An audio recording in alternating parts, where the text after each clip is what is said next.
सपनों और पूर्वाभासों के आधार पर हम भविष्य के सुख दुख की कल्पना करते हैं। भविष्य के दुख का कारण दूर करने के लिए हम आज योजना बनाते हैं। किंतु कल के संकट को आज निर्मूल करने से हमें लाभ मिलता है या हानि पहुंचती है, ये प्रश्न हम कभी नहीं करते। सत्य तो यह है कि संकट और उसका निवारण साथ जन से, व्यक्ति के लिए भी और सृष्टि के लिए भी। नहीं, आप अपने भूतकाल का स्मरण कीजिए, इतिहास को देखिए। आप तुरंत ही ये जान पाएंगे कि जब जब संकट आता है तब तब उसका निवारण करने वाली शक्ति भी जन्म लेती है। यही तो जगत का चलन है। वस्तुतः संकट ही शक्ति के जन्म का कारण है। प्रत्येक व्यक्ति जब संकट से निकलता है तो एक पद आगे बढ़ा होता है, अधिक चमकता है, आत्मविश्वास से अधिक भरा होता है, न केवल अपने लिए अपितु विश्व के लिए भी। क्या ये सत्य नहीं? वास्तव में संकट का जन्म है एक अवसर का जन्म, अपने आप को बदलने का, अपने विचारों को ऊंचाई पर करने का अवसर, अपनी आत्मा को बलवान और ज्ञान मंडित बनाने का अवसर। जो ये कर पाता है उसे कोई संकट नहीं होता, किंतु जो ये नहीं कर पाता वो तो स्वयं एक संकट है विश्व के लिए। विचार कीजिए।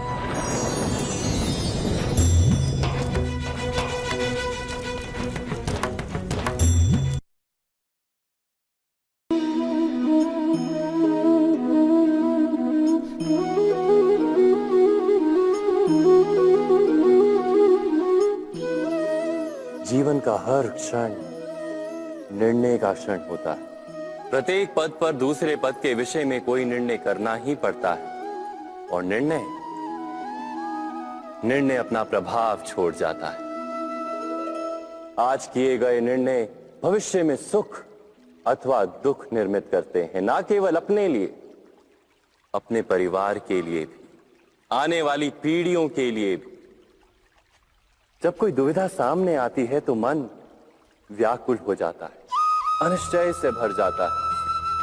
निर्णय का वो क्षण युद्ध बन जाता है और मन बन जाता है युद्ध भूमि। अधिकतर निर्णय हम दुविधा का उपाय करने के लिए नहीं, केवल मन को शांत करने के लिए लेते हैं। पर क्या कोई दौड़ते हुए भोजन कर सकता है?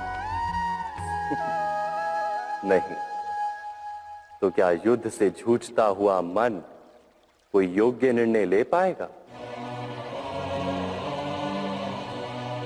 वास्तव में शांत मन से जब कोई निर्णय करता है तो अपने लिए सुखद भविष्य बनाता है। किंतु अपने मन को शांत करने के लिए जब कोई निर्णय करता है तो वो व्यक्ति भविष्य में अपने लिए कांटों भरा वृक्ष लगाता है। स्वयं विचार कीजिएगा।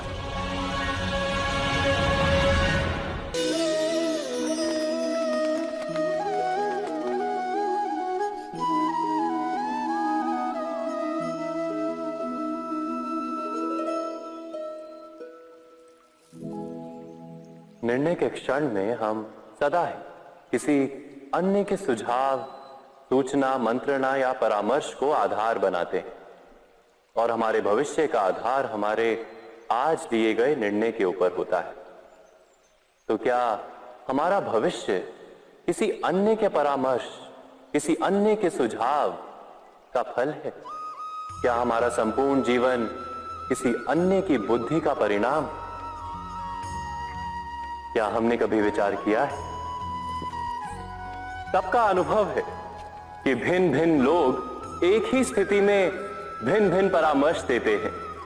मंदिर में खड़ा भक्त कहता है कि दान करना चाहिए और चोर कहता है यदि अवसर मिले तो इस मूर्ति के श्रृंगार चुरा। धर्म से भरा हृदय धर्ममय सुझाव देता है, और अधर्म से भरा हृदय अधर्म का परामर्श देता है।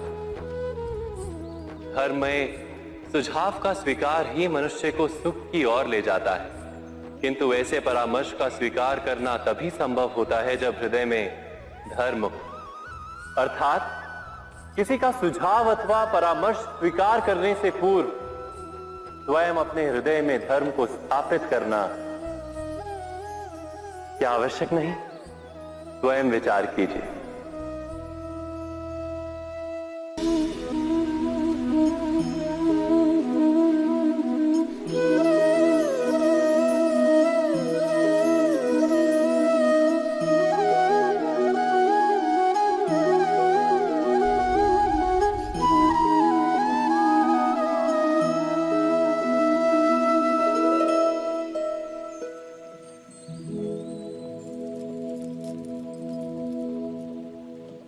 भविष्य के आधार पर सब आज का निर्णय लेना चाहते हैं।